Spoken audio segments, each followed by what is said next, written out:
경찰이 잡은 범인은 경찰이었습니다. 2013년 8월 2일 오후 충남 논산으로 가보겠습니다. 휴일이던 이휘경 경위가 한 거리를 걷다 30m 앞에 걷고 있는 한 남자를 발견했습니다. 바지 밑단에 흙이 잔뜩 묻어 있었고 온몸이 땀에 젖어 있었습니다.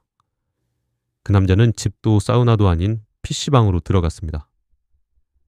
이경이는 앞질러가며 얼굴을 2번 확인했습니다. 잠시 후 경찰관들이 PC방으로 들이닥쳤습니다. 남자는 모니터 앞에서 자신과 관련한 사건 기사를 검색하고 있었습니다. 군산경찰서 정경사 맞죠?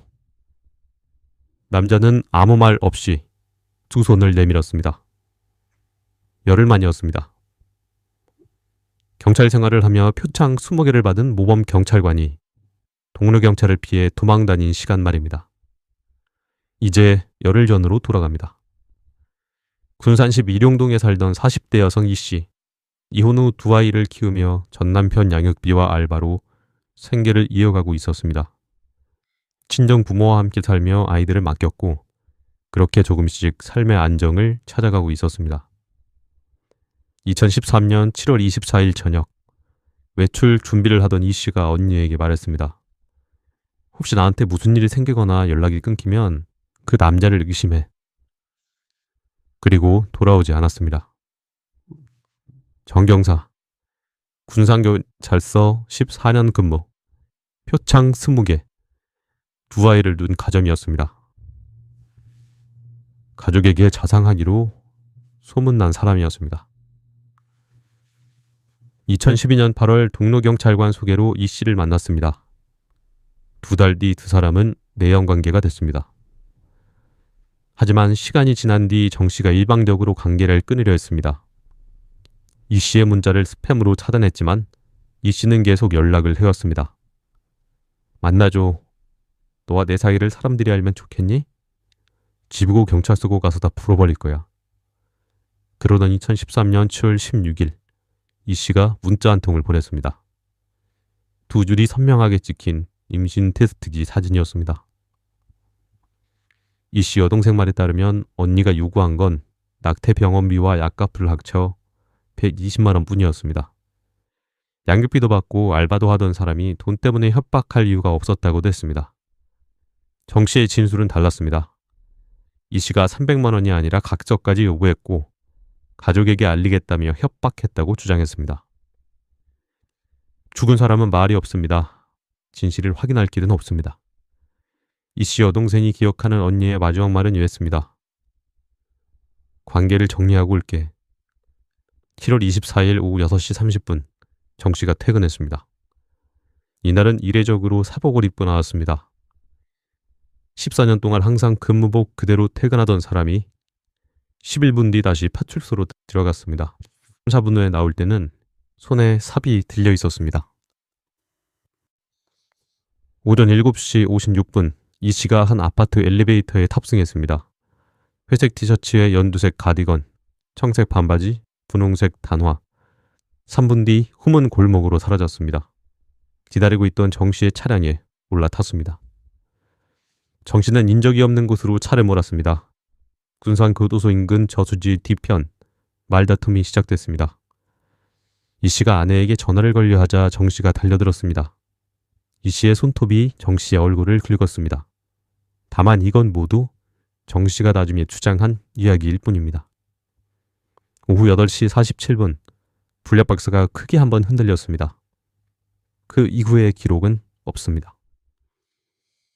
정 씨는 이 씨의 옷을 유리조각으로 잘라 벗겼습니다. 옷을 입지 않은 시신은 부태가 빠릅니다. 백골화가 되면 신원 확인이 어렵습니다. 경찰관으로 14년 동안 지내며 알게 된 것들이었습니다. 시신은 악취가 심한 폐버섯 공장 창고 뒤편에 유기했습니다.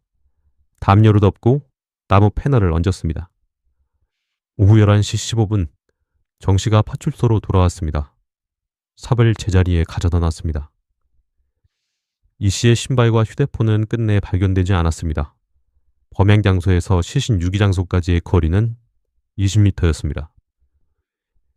다음날 실종 신고가 들어왔습니다. 정 씨는 조사에서 단호하게 말했습니다. 만난 적 없습니다. 얼굴에 긁힌 상처에 대해서도 즉각 대답했습니다. 낚시터에 가다가 나뭇가지에 긁혔습니다.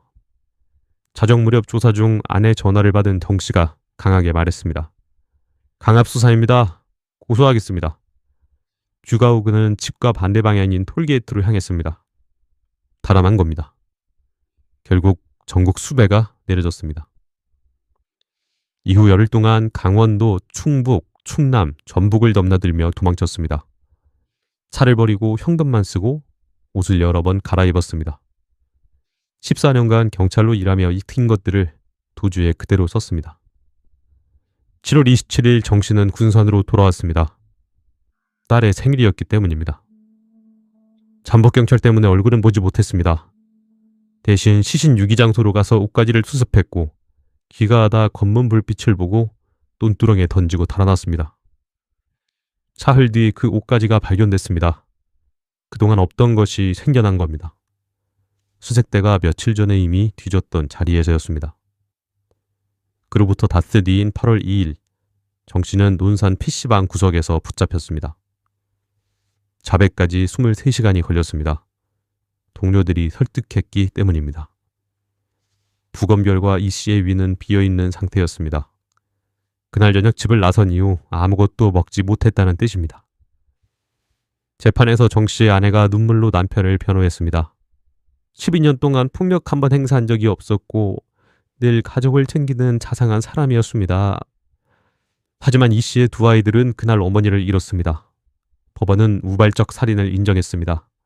징역 14년, 사별비리 챙겼고 악취나는 폐시설을 골랐고 인적 없는 곳으로 차를 몰았습니다. 그것이 우발적이었는지는 지금도 의문입니다. 이 씨의 휴대폰은 끝내 나오지 않았습니다. 시신 유기장소까지 불과 20m 거리에서 잃어버렸다고 했습니다. 그 안에 무엇이 있었는지 어떤 기록이 남아있는지는 망자 외에는 아무도 모릅니다. 이 영상이 올라가는 지금 정경사는 출소를 1년여 앞두고 있습니다.